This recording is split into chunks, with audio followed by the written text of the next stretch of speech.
ஒரு சிறுமி தன்னுடைய பாட்டி கிட்ட போய், பாட்டி, இன்னைக்கு ஏதோ ஒன்னு எனக்கு கத்துத்தரேன்னு சொன்னீங்களே, அது என்னதுன்னு கேக்குறா.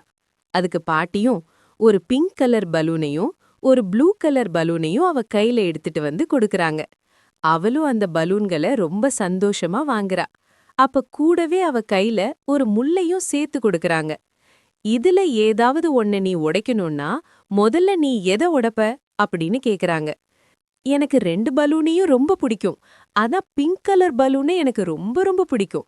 அதனால நான் ப்ளூ கலர் பலூனை தான் உடைப்பேன் அப்படின்னு சொல்றா. அப்பனா நீ ப்ளூ கலர் பலூனை இழந்துடுவியம்மா அப்படின்னு சொல்றாங்க. பாட்டி, ரெண்டுத்துல ஒரு விஷயத்த இழக்கணும்னா ஏதாவது ஒன்ன நம்ம இழந்துதானே ஆகணும் அப்படின்னு சொல்றா.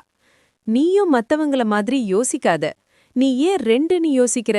நான் உன் கையில அந்த முள்ளோட சேர்த்து மொத்தம் 3 பொருள கொடுத்தேன். அதுல ஏதாவது ஒன்ன தான் நான் உன்ன உடைக்க சொன்னேன். நீ மட்டும் இந்த பலூனை உடைக்கிறதுக்கு பதிலா அந்த முள்ள உடைச்சிருந்தேன்னா உனக்கு பிடிச்ச 2 பலூனும் உன் கையில இருந்திருக்கும். இங்க இருக்கிற நிறைய பேருடைய பிரச்சனையே இதுதான். ஏதோ ஒரு இக்கட்டான சூழ்நிலையில இதை இழக்கிறதா இல்ல அதை இழக்கிறதான்னு யோசிக்கிறாங்களே தவிர, அதை இழக்கிறதுக்கு காரணமாயிருந்த அந்த முள்ளு மாதிரி இருக்கிற பிரச்சனைய யாருமே கவனிக்க மாட்டேங்கிறாங்க. அந்த பிரச்சனைய என்னன்னு பார்த்து அந்த பிரச்சனைய உடைச்சாலே நமக்கு பிடிச்ச 2 விஷயங்கள்ல ஒண்ண இழக்க வேண்டிய அவசியமே இருக்காது அப்படின்னு சொல்றாங்க.